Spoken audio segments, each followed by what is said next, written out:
Hello and welcome back to the DaveTech YouTube channel. In today's tutorial, I'll show you how to create your Vimeo account. So you'll be creating a Vimeo account on Android TV, and this tutorial will guide you right up to the end on how to create a Vimeo account on Android TV. So head over to your apps and get the Vimeo app loaded. Now we're going to create a Vimeo account on Android TV. I'll be hitting the join for free button to create the account. So the first thing to put in is your name. So I'm going to put the name in right now, and the next is the email. So you see me typing out the email. Ensure your email is correct because you likely receive a verification. And that verification code is very unique and pertinent. You need to put in the right email so you have that verification code sent to you at gmail.com.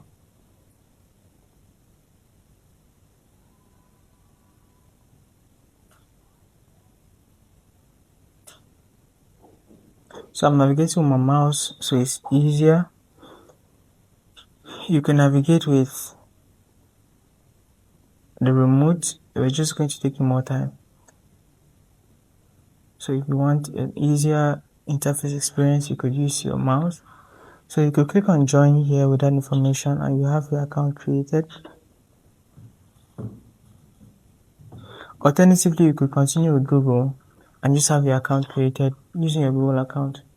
Whatever way you choose, I know it's going to work well for you. So now we're into the Vimeo app. This is the feed. Since you're just coming up on the app, you have no saved videos yet.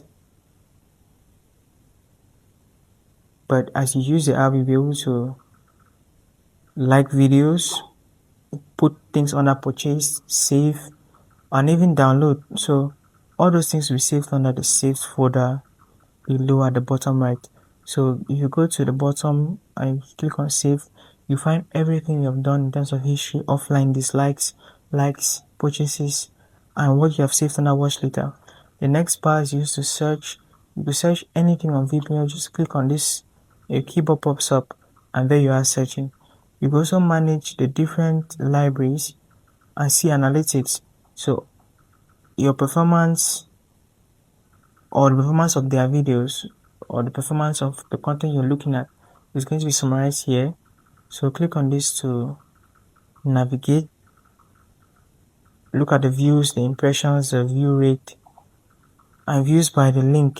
So all of that's available under this manage option. Additionally, you could upload from here with this upload button, and you could create folders to organize videos, assets with your team. The last to the left, the bottom left, is the feed. You could look at your personal feed. Right here, this feed is empty, but it doesn't have to be. If you follow creators, if you look at different categories, you start having the app understand your likes, dislikes, and bringing you content to the feed. So for instance, I'm going to look at the best videos of 2025, and clicking on the category at the top of the screen, you could see everything about 2025 in terms of the best videos. So basically, I could stream whatever content I find here, and basically that's it. So if you found that video insightful, hit that like button, subscribe to the channel for content just like this.